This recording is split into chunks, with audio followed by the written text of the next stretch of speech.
એટલે આટલા દિવસના યુદ્ધ પછી ગીતાજી કહેવાય છે. એટલે કોઈ એમ સમજે કે સીધું જે ગીતાજી ગાઈ રહ્યા હતા અને અહીંયા ધૃતરાષ્ટ્રને સંભળાય છે, અર્જુન સંજય કહી રહ્યા છે ધૃતરાષ્ટ્ર, એવું નથી. જો ગીતાજી કહેનારા બંને વક્તાઓ સારથી છે. અહીંયા સંજય પણ સારથી છે, ત્યાં ભગવાન પણ સારથી છે. અર્જુન નથી છે કે ભગવાને સંકલ્પ કરેલો છે મહાભારતના યુદ્ધમાં રહીશ પણ હથિયાર હાથમાં નહીં લઉં. ભગવાનનો સંકલ્પ, અને ભગવાન ક્યારે હથિયાર હાથમાં લેશે પણ નહીં. તમારી પાસે લડાવશે, તમારી પાસે પુરુષાર્થ કરાવશે, તમારી પાસે મહેનત કરાવશે. ભગવાનને પ્રમાદી વ્યક્તિ ગમતો નથી, ભગવાનને પુરુષાર્થી વ્યક્તિ. એટલે જ જયારે છેલ્લા શ્લોકમાં કહ્યું ને, યત્ર યોગેશ્વર કૃષ્ણ યત્ર પાર્થો ધનુર્ધર. વિજય ક્યાં હોય? જે હાથમાં ધનુષ્ય લઈને ઉભેલો પાર્થ હોય, પુરુષાર્થવાદી હોય, કર્મ કરવા માટે સક્રિય ને તત્પર હોય. કારણ કે ગાંડીવ છૂટી ગયું હતું ને, મોંમાં આવ્યો અને ગાત્રો ઢીલા પડવા લાગ્યા. અને ન કાંક્ષે વિજયમ કૃષ્ણ ન ચ રાજ્યમ સુખાની ચ. મારે કાંઈ જોઈતું નથી. ભગવાન કે તને અપાવું પણ કોને છે? તું એમ માને છે કે તને જીતાડવા માટે તારી જોડે છું? ના ના, હું તો ધર્મને જીતાડવા માટે તારી સાથે છું. અને હમણાં તું ધર્મની બદલામાં લડાઈ લડી રહ્યો છે, એટલે હું તારી જોડે ઉભો છું. તને જીતાડવામાં કે તને કંઈ અપાવવામાં મને કોઈ રસ નથી. એટલે આ તારી ભ્રમણા કાઢી નાખ. હું તો એક જ ઉદ્દેશ્ય સાથે આ ભૂતલ પર આવું છું. ધર્મ સંસ્થાપનાર્થાય સંભવામી યુગે યુગે. હું તો કેવલ ને કેવલ ધર્મની સ્થાપના માટે આવું છું. અને એના માટે મારે અસુરને મારવા પડે, કોઈ ભક્તનો પક્ષપાત લેવો પડે તો હું લઈશ, પણ મારો મૂળ ઉદ્દેશ્ય ધર્મની સ્થાપના. ધૃતરાષ્ટ્ર અંધ છે, જો દુનિયાને દ્રષ્ટિ આપનારો ગ્રંથ ગીતાજી, અને એની શરૂઆત એક આંધળા વ્યક્તિના બોલવાથી થાય છે.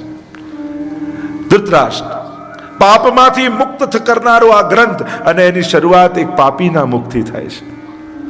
અને ધૃતરાષ્ટ્રના મનમાં શું છે એની જુબાન પર આવી જાય. મનમાં હોય જુબાન પર આવે છે.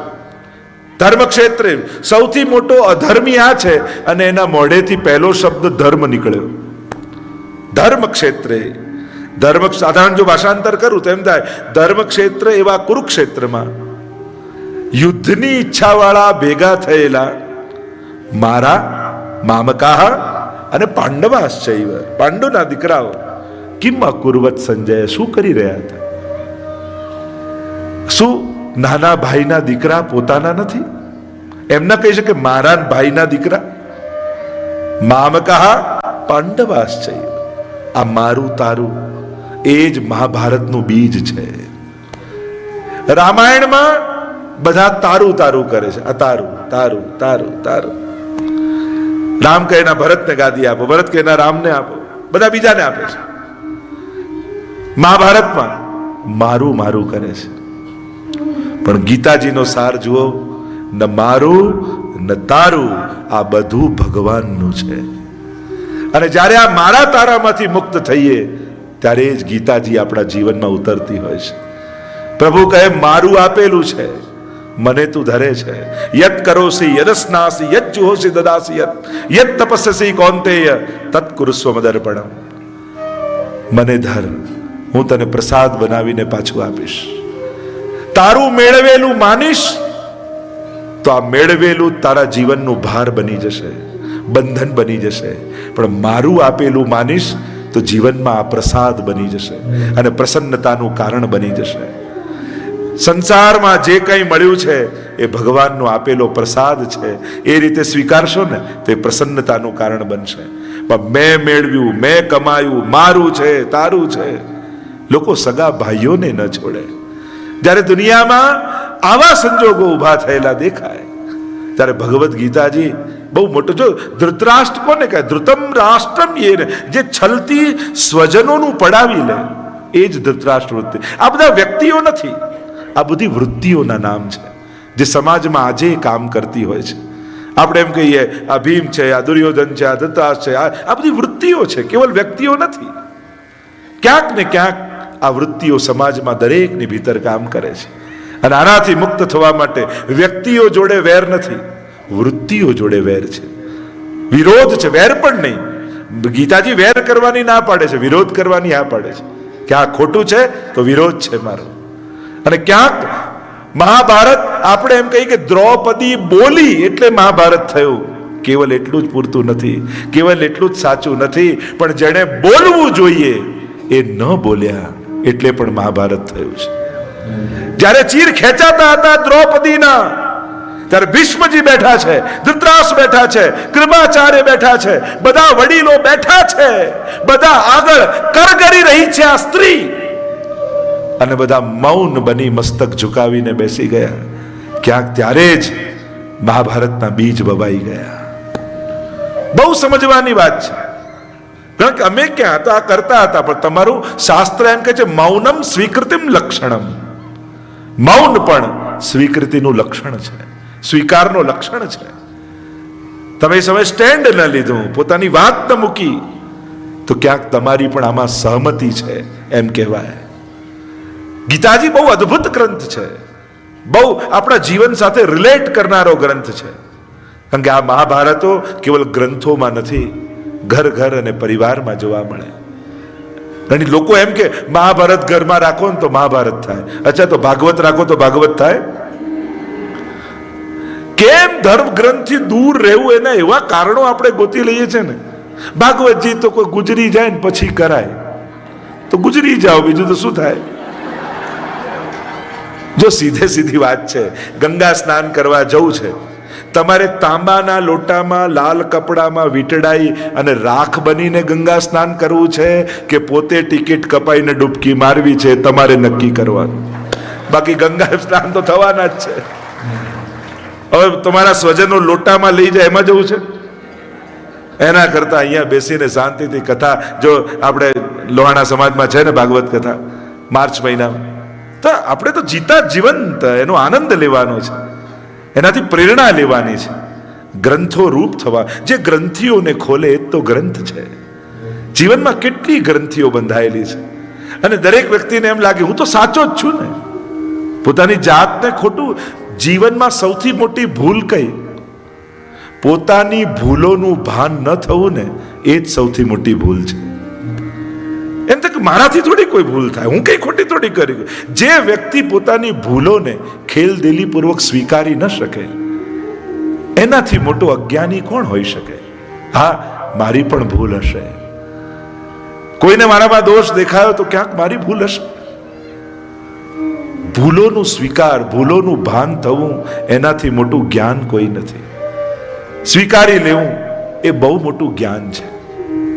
અહીંયા મહાભારતમાં એક એક ઘટનાઓ છું, એટલે તો ઘણીવાર વડીલોને પણ કહું, તમે તમારા પછીની વ્યવસ્થાઓ કરી જજો તમારી હયાતીમાં. ઘણીવાર વડીલો વ્યવસ્થા ન કરી જાય ને, તો પછી બાળકોના ઝઘડાના કારણે પોતે જ બની જાય, અને પોતે જ નિમિત્ત કરતા જાય, પોતે જ બીજ વાવતા જાય ક્લેશ માટેના, ઝઘડા માટે. વ્યવસ્થા નહીં કરવાથી જ અવ્યવસ્થા થાય છે.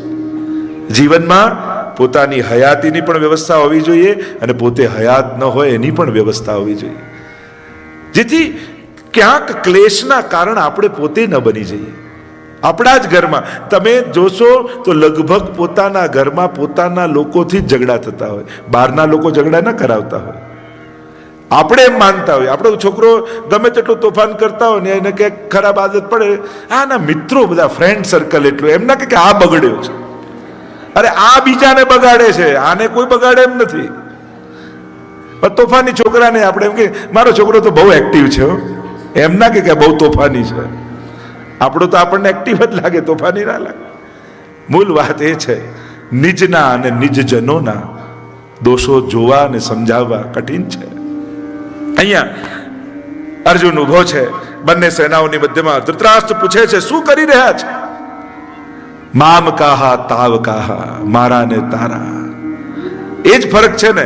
ગીતાજી જ્યાં મારાથી શરૂઆત થઈ તો યુદ્ધ થયું છેલ્લે, અને ગોપી ગીત જ્યાં તાવકાહથી શરૂઆત થઈ. અમારા ગોપીજનો જયતિ તેધિકમ જન્મના વ્રજ શ્રયત ઇન્દિરા સશ્વત यत्र हि दयित दृश्यता दीक्षुतावका स्त्वयि धृता सर्व स्वाम विचिन्वते। कार्य मेरे साथ ओ श्रीनाथ जी आवजो तमे वाट जोई रहा क्यारे ना। गोपियां कहती है दीक्षु तावका, हम आपकी हैं, तुम्हारी है। અને શરૂઆત જેની તમારાથી થાય તો ગોપી ગીતના અંતમાં રાસ થયો, અને જેની શરૂઆત મારાથી થયું મામકા તો ગીતાજીના અંતમાં યુદ્ધ થયું. નક્કી તમારે કરવાનું. બે પ્રકારની વિચારધારા છે, મારાની અને તારાની. બે પ્રકારનો સમાજ છે, એક લાગણી પ્રધાન અને બીજો માંગણી પ્રધાન. જીવનમાં જે માંગતા જ રહે, પેલા આમ કરવું જોઈએ, આને આમ કરવું, એને દુનિયા જ બદલવી છે, જાત બદલવી નથી. ઓલવેઝ માંગણીમાં છે, એના જીવનમાં હંમેશા યુદ્ધ રહે છે. અને બીજો છે લાગણી પ્રધાન, જે ત્યાગવા તૈયાર છે, જે છોડવા તૈયાર છે, જે સ્વીકારવા તૈયાર છે, અને એના જીવનમાં રાસ આવે છે, આનંદ આવે છે. સમય થાય, સંજોગ થાય, ક્ષણ થાય અને ત્યાગી દે. ત્યાગ એ બહુ મોટી તાકાત છે. જ્યાં સુધી આપણા સદગુણોનો આનંદ આપણે નહીં લઈએ ને ત્યાં સુધી એ સદગુણો બહુ ટકશે નહીં. કોઈ ગમે તેવું બોલતો હતો ને તમે સહી લીધું તો એ સહન કરવાનું તમને આનંદ થાય કે દુઃખ થાય? તમે ઘરે આવીને જો કેટલું સંભળાવી ગયો, હવે જો મોકો આવવા દે, યા તમને એમ થાય મારે એના જેવું નથી થવું. એના સ્તર ઉપર વાત કરે, મેં સહન કરી લીધું. અને સહન કરવું કેટલું મોટું સદગુણ છે. અને સહર્ષ સહન કર્યું એની ખુશી હોવી જોઈએ, એનો આનંદ હોવો જોઈએ. પોતાના ગુણોનો આનંદ આપણે નહીં માણીએ ને તો એ ગુણો બહુ ટકશે નહીં. આપણે હંમેશા જો સદગુણો માટે અફસોસ સાથે સ્વીકારીએ છીએ. પેલો લઈ ગયો, જો ને હું રહી ગયો, ના, મારે એને આપી દેવું હતું. આપી દેવાની ખુશી પેલો લઈ ગયાના અફસોસ કરતા બહુ મોટી છે. તમારે અફસોસ જોઈએ છે કે આનંદ જોઈએ છે, એ વિચાર કરવાનો. તો જીવનના આ નાના નાના ગણિતો, બહુ મોટી મોટી વાતો તો બહુ મહાત્માઓ કરે. આપણે લોકો સાધારણ લોકો આ નાની નાના જીવનમાં પરિવર્તનો કરીએ ને વિચારના, તો આ જીવનમાં આનંદિત થઈ જઈએ. કોઈ ચમત્કારની જરૂર ન પડે, ક્યાંય દોડવાની જરૂર ન પડે, ક્યાંય જવાની જરૂર ન પડે. હું તો ઘણી વાર કહું, તમારે કરોડોમાં એક થવું છે કે હા, એના માટે તો બહુ મહેનત કરવી પડે, નહીં બહુ ક્યાંક સિદ્ધિ ના. કરોડોમાં એક તો તમારો ક્રોધ છોડી દો. કરોડો લોકોનો નથી છૂટતો. છોડી દેશો તો કરોડોમાં એક થઈ જશો. તમારે કરોડોમાં એક તો તમારો લોભ છોડી દો. કરોડો લોકોનો લોભ નથી છૂટતો, તમે કરોડોમાં એક થઈ જશો. તમારે કરોડોમાં એક તમારી ઈર્ષા છોડી દો, તમે કરોડોમાં એક થઈ જશો. કરોડોના છૂટતા નથી. કેવું નાનકડી વાતમાં વિશેષ બની જવાય છે. આપણને એમ લાગે કે ક્યાંક કોઈ બહુ મોટા પદ ઉપર બેસીને કરોડોમાં એક થવાય. અરે ના, જ્યાં છીએ ત્યાંથી આ નાના પરિવર્તનો જીવનમાં લાવી લાખોમાં એક બની શકાય છે. થોડુંક જ પરિવર્તન જીવનમાં જરૂરી છે. તો આ ગીતાજીની શરૂઆત મારા અને તારાથી. જો ગીતાજીનો સાર તમને કહી દઉં ને તો શરૂઆત શેનાથી થઈ? ધર્મ. અને અંત છેલ્લો શ્લોક કયો? યત્ર યોગેશ્વર કૃષ્ણ યત્ર પાર્થો ધનુર્ધર તત્ર શ્રી વિજયોર ભૂતિર ધ્રુવા નીતિર મતિર મમ. છેલ્લો શબ્દ છે મમ અને પહેલો શબ્દ છે ધર્મ. એટલે આખા ગીતાજીનો સાર કરવો હોય તો ધર્મ મમ, મારો કેવલ ધર્મ છે, ધર્મ જ મારું છે. બાકી બધું જ ડુબાડનારું છે, તારનારો એક ધર્મ છે. નિશ્ચલ, નિશ્ચિત અને શાશ્વત એક ધર્મ છે. અને જો મેં મારા ધર્મને પકડી રાખ્યો તો બાકી બધું પાછળ પાછળ આવશે. પેલો કે કન્યા એક વાર પાસે આવી પિતા પાસે અને કેવા લાગી, પપ્પા મને સસરા લાવી આપો ને. પેલો કે તું હજી પરણી, સસરા ક્યાંથી લાવી આપો? અચ્છા તો મને સાસુ લાવી આપો. અરે સાસુ ક્યાંથી આવે? અચ્છા તો મને જેઠજી લાવી આપો. અરે આમ જેઠજી ક્યાંથી મને જેઠાણી લાવી આપો, આમ બધું કહેવા લાગી એટલે પપ્પાએ કહ્યું એક વર ગોતી લે, આ બધું તો એમને એમ પાછળ પાછળ આવશે. એમ જ એક ધર્મને પકડી લો, બાકી બધું પાછળ પાછળ આવશે. શ્રી વિજયો ભૂતિર ધ્રુવા નીતિર મતિર મમ. એક કૃષ્ણના ધર્મ ક્યાં છે? ભગવાનના ચરણ જ ધર્મ રૂપ છે. રામો વિગ્રવાન ધર્મ, ભગવાન જ ધર્મ રૂપ છે. અને જેને ભગવાનના ચરણ પકડ્યા ને, શ્રી વિજયો ભૂતિર ધ્રુવા નીતિર મતિર મમ, આ તો બધું પાછળ પાછળ આવશે. તો ઘણી વાર કહું ને કે પેલા પાટા ઉપર પડ્યા હોય ને એ બધા ડબ્બા કહેવાય, પણ એન્જિન લાગી જાય તો એને ટ્રેન કહેવાય. જીવનમાં આપણે ડબ્બા બનવું છે કે ટ્રેન બનવું છે? એન્જિન રૂપ ભગવાન જો આગળ જીવનમાં લાગી જશે ને તો એને ગતિ અને દિશા બંને જીવનને મળી જશે. પેલા બધા જ પડ્યા છે ડબ્બા, પણ એને ગતિ ન મળે, એ તો ડબ્બા કહેવાય. એમ ગળામાં કંઠી છે, મુખમાં પ્રભુનું નામ છે, તો માનજો ભગવાનનું એન્જિન જોડાઈ ગયું છે જીવનમાં. ભગવત દર્શન માટેના નિયમો છે, કોઈ શુભ સંકલ્પ જીવનમાં છે, આ બધા ફોર્સ છે જીવનમાં. આપણા જીવનની તાકાત કઈ, બળ કયું, કઈ એવી બાબત જેનાથી તમને તમારા ઉપર ગૌરવ થાય? જો હંમેશા આપણને આપણા ઉપર અફસોસ જ હોય છે, આ નથી થતું, પેલું નથી થતું, સ્વભાવે નથી સુધરતો, સત્કર્મે નથી થતા, આ હંમેશા અફસોસ. કોઈ એવી વાત ખરી કે જેનાથી તમને તમારા ઉપર ગૌરવ થાય? એક ભલે નાનો નિયમ હોય, એ દર્શન કરવાનો નિયમ હોય, એ કોઈ એક યમનાષ્ટકનો પાઠ કરવાનો નિયમ હોય, કોઈ એક માળા ફેરવવાનો નિયમ હોય, પણ એમ થાય આ માળા છે ને ત્યાં સુધી મારું કોઈ કંઈ નહીં બગાડી શકે. યમનાષ્ટક કરવામાં મને 5 મિનિટ લાગે છે, પણ એ 5 મિનિટ યમનાષ્ટક કરું છું ને તો 24 કલાક યમુનાજી મારી રક્ષા કરે છે. એક માળા કરવામાં મને 2 મિનિટ લાગે છે, પણ એ 2 મિનિટ ભગવત નામ લઉં છું ને તો 24 કલાક ઠાકોરજી મારી રક્ષા કરે છે. આ ભાવ ધર્મ મમ, મારો કેવલ ધર્મ છે. કારણ કે જીવનમાં નિશ્ચલ, ગીતાજીમાં ભગવાને અશોચ્યાનંદ શોચસ્ત્વમ પ્રજ્ઞાવાદાંશ ભાસસે ગતાસુ ન ગતાસુશ્ચ નાનું શોચંતી પંડિત. જે મેળવ્યું છે એ નાશવંત છે, અને તમે એવી આશા રાખો કે આ કાયમ રહે, તો તમે પણ કાયમ નથી, તમારું મેળવેલું પણ કાયમ નથી. તો પછી નિત્ય નથી તો નિત્ય સુખ પણ કેમ રહેશે? કાં તમે નહીં રહો, કાંઈ વસ્તુ નહીં રહે, પણ આ બંને જોડે કાયમ રહેવું એ સંભવ નથી. શાશ્વત અર્જુન, જે શાશ્વત છે એને તું અડી પણ શકવાનો નથી, અને જે નાશવંત છે એને તું નહીં મારે તો એ મરવાનું તો છે જ. તને એમ લાગે છે કે હું મારીશ, અરે ના. જાત સહી ધ્રુવો મૃત્યુ. આપણને એમ લાગે કે આ એક્સિડન્ટથી મૃત્યુ થયું, બીમારીથી મૃત્યુ થયું, આ કારણથી, જુદા જુદા કારણો મૃત્યુના આપણને લાગે, પણ દુનિયામાં મૃત્યુનું એક જ કારણ છે, અને એ છે જન્મ.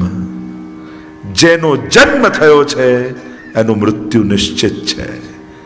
જાત સહી ધ્રુવો મૃત્યુ. કોઈ 60 વર્ષે, કોઈ 70 વર્ષે, કોઈ 100 વર્ષે, કારણો બદલાય, પણ જન્મેલો વ્યક્તિ કાયમ રહ્યો નથી. સમય અને આયુષ્ય જુદા હોઈ શકે, એટલે મૃત્યુનું એક જ કારણ શાસ્ત્રોએ કહ્યું, જન્મ. અને એ જન્મ જો કાયમ માટે નથી જીવન, અને એટલા માટે એને સફળ કેમ કરી જવું એનો ઉપાય વિચારવો જોઈએ. જીવન કાયમ રહે એની કોશિશ કરશો તે સંભવ સફળ નહીં થાવ. 100 વર્ષ જીવી ન શકો, પણ 100 વર્ષ જેવું તો જીવી શકો ને. ભલે આયુષ્ય 60 વર્ષનું હોય, પણ એમ લાગે આ તો જીવી ગયા. હો, દુનિયાના મોટા ભાગના લોકો મરીને જાય છે, પણ કેટલાક લોકો મરીને નથી જતા, જીવીને જાય છે. કારણ કે એના ગયા પછી પણ કેટલાના હૃદયમાં એ પ્રેમ રૂપે, પ્રેરણા રૂપે, વિચાર રૂપે, પ્રોત્સાહન રૂપે એ જીવતા હોય છે. કેટલા આચાર્યો આજે ભૂતલ પર નથી, હજારો વર્ષ થયા, પણ આપણા બધાના મનમાં એ જીવી રહ્યા છે, એ ભગવદીઓ જીવી રહ્યા છે. શું એનું આ અમરત્વ નથી? શું શરીરમાં જીવવું એ જ અમરત્વ છે? ના, કોઈની વિચારમાં જીવવું એ પણ અમરત્વ છે, કોઈની પ્રેરણામાં જીવવું એ પણ અમરત્વ છે. ઘણા વ્યક્તિઓ એવા હોય કે એને ભૂલી ન શકાય. ક્યારે પણ એવું સત્કર્મ થતું હોય ત્યારે વ્યક્તિ યાદ આવે આપણને કે ના આ હોત તો કેવું સરસ થાય, ને એમણે પ્રેરણા આપી, એમણે પ્રોત્સાહન આપ્યું. આપણે એવા વ્યક્તિઓને યાદ કરીએ છીએ અને એવા વ્યક્તિઓને ભૂલવા ન જોઈએ, એમના નામો લખાવા જોઈએ. એ હોલ હોય, મંદિર હોય, હોસ્પિટલ હોય, સ્કૂલો હોય, એમના નામો યાદ રહેવા જોઈએ સમાજને, કારણ કે પ્રેરણાની મૂર્તિઓ છે. જે સમાજમાં પ્રેરણાઓ સમાપ્ત થઈ જાય એ સમાજ ભટકી જતો હોય છે. ગીતાજીમાં ભગવાન પોતે કહે છે, યદ્યદાચરતિ શ્રેષ્ઠ તત્તદ્દેવેતરો જન સયત પ્રમાણમ કુરુતે લોકસ્તદનુ વર્તતે. લોકો તો ફોલો કરનારા છે. એટલે જેણે સમાજમાં પ્રેરણા આપી હોય, જો દરેક નામ કોઈ યશ કીર્તિ માટે નથી હોતા, પણ સમાજને પ્રેરણા માટે હોય છે, કે એ લોકો સમાજને પ્રેરણા આપીને ગયા છે, આવું બાંધીને ગયા છે, આવું જીવીને ગયા છે. હવેલીમાં નામ લખાયું હોય, પૌત્રાને લઈ જજો, આ દાદાનું નામ છે, એને કેવી પ્રેરણા મળે. એને એમ લાગે મારા દાદા કેવું સત્કર્મ, મારા પિતાજી કેવું સત્કર્મ, કે મારી માં કેવું સત્કર્મ કરીને ગયા. આ પ્રેરણાઓ સમાજને મળતી રહેવી જોઈએ. જો આવા નામો મટી જશે સમાજમાં, તો સમાજ કોને ફોલો કરશે? શું કેવલ હીરો હિરોઈનોને જ ફોલો કરવા માટે યુવાનો છે? અને શું પ્રેરણા મળશે? સમાજને જો નબળા વ્યક્તિઓ લીડ કરીને પ્રેરણા આપવા લાગશે ને, તો સમાજ નબળાઈ તરફ જવા લાગશે. પણ આદર્શ વ્યક્તિઓ, સંયમી વ્યક્તિઓ, ઉદાર વ્યક્તિઓ જ્યારે એ પ્રેરણા બનશે ને, તો સમાજ ઉદાર બનશે, સાહસી બનશે, પ્રેરણાના પંથે ચાલતો થઈ જશે. મહાજનો યેન ગતસ્સ પંથા કિમ પંથ. યુધિષ્ઠિર યક્ષ પ્રશ્નનો પ્રસંગ આવે છે મહાભારતમાં, ને યક્ષ પૂછે છે કિમ પંથ, પંથ કોને કહેવાય? તો કે મહાજનો યેન ગતસ્સ પંથા. જે રસ્તા ઉપર મહાપુરુષો ચાલ્યા હોય એ જ પંથ છે, એમાં જ ચાલવું જોઈએ, એ જ રસ્તે જવું જોઈએ. આપણા વડીલો, પ્રાચીન વૈષ્ણવો, આપણા ઉદાર વ્યક્તિઓ, આપણા દાતાઓ, આપણા કાર્યકર્તાઓ જે રીતે આદર્શ રૂપે પ્રેરણા કરે છે આપણને, અને સમાજ પણ એ રીતે પ્રેરાશે. સૌથી ખતરનાક સમાજ માટે એ હોય છે જ્યારે નબળા વ્યક્તિઓ મોટા સ્થાને બેસી જાય, જેના વિચાર પવિત્ર ન હોય, જેની ભીતર સાત્વિકતા ના હોય. ઘણીવાર પોતાની મહત્વાકાંક્ષાઓને સિદ્ધ કરવા માટે એ પુરુષાર્થ કરતા દેખાય, પણ એનું લક્ષ્ય સમાજનું કલ્યાણ ન હોય, પણ પોતાની સિદ્ધિ હોય. અને જ્યારે નબળા વ્યક્તિઓ સમાજની લીડ લેવા લાગે, એટલે આ મોટિવેશન ક્લાસીસો ને આ બધા ચાલે ને, ઘણીવાર બહુ ખતરનાક થઈ જાય. કારણ કે નાદાન વ્યક્તિઓ બહુ મોટિવેટ થઈ જાય ને તો સમાજનું પતન કરી નાખે. કારણ કે એને સમજ નથી, એને જ્ઞાન નથી, શું સારું શું ખરાબનું એનું ભાન નથી, અને એ જો મોટા પદ પર બેસી જાય તો આખી સંસ્થાને ડૂબાડી દે, આખી સમાજને ડૂબાડી દે. એટલે બધા મોટિવેટ ન થાય ને એ પણ જરૂરી છે. નહીં તો ઘણી વાર નાદાન વ્યક્તિઓ મોટિવેટ થતા જોયા છે, અને એવા પદો રોકીને બેસી જાય કે સમાજને અવસર જ ન મળે, સારા વ્યક્તિઓને મોકા જ ન મળે. કારણ કે સમજદાર વ્યક્તિ થોડુંક પણ એમ લાગે એટલે 2 ડગલા પાછળ જતો રહે, અને નાદાન વ્યક્તિઓને તક મળે એટલે 4 ડગલા આગળ આવી જાય, તો સમાજનું શું થાય? એટલા માટે વિચાર બહુ જરૂરી છે, નબળાઈ બહુ જરૂરી છે. એટલે ઘણીવાર ઘણી પરંપરાઓ, ઘણી પ્રથાઓ પણ એટલા માટે બની. દરેકમાં સાહસ નથી હોતું, દરેકમાં બળ નથી હોતું, એટલે એક પ્રક્રિયા દ્વારા કોઈક ને કોઈકને એ સ્થાનમાં બેસાડવામાં આવે છે. તો આ બધું વિચારણીય છે. ભગવદ્ ગીતામાં ભગવાન કહે છે લોકસ્તદનુ વર્તતે, શ્રેષ્ઠ પ્રેરણાઓ આપો.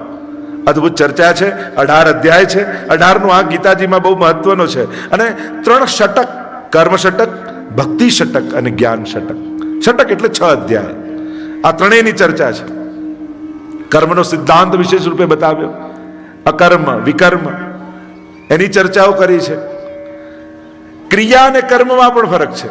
આંખ જુએ છે ક્રિયા કહેવાય, પણ મારે આ જ જોવું છે એ કર્મ બની જાય.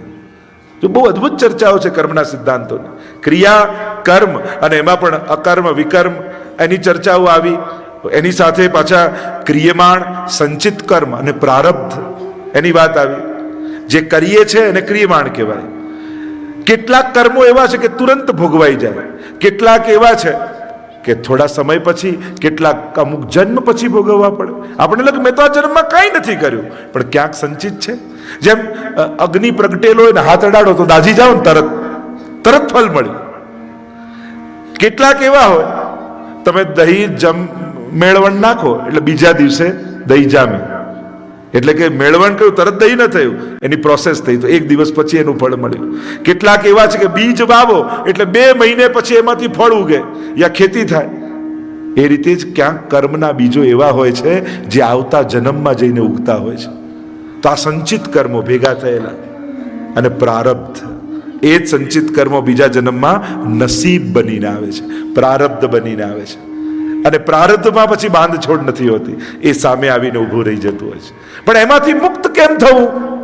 તો ભગવાન કહે મામ એકમ શરણમ બ્રજ, સર્વધર્માન પરિત્યજ્ય મામ એકમ શરણમ બ્રજ, અહમ ત્વા સર્વ પાપેભ્યો મોક્ષયિષ્યામિ મા શુચા.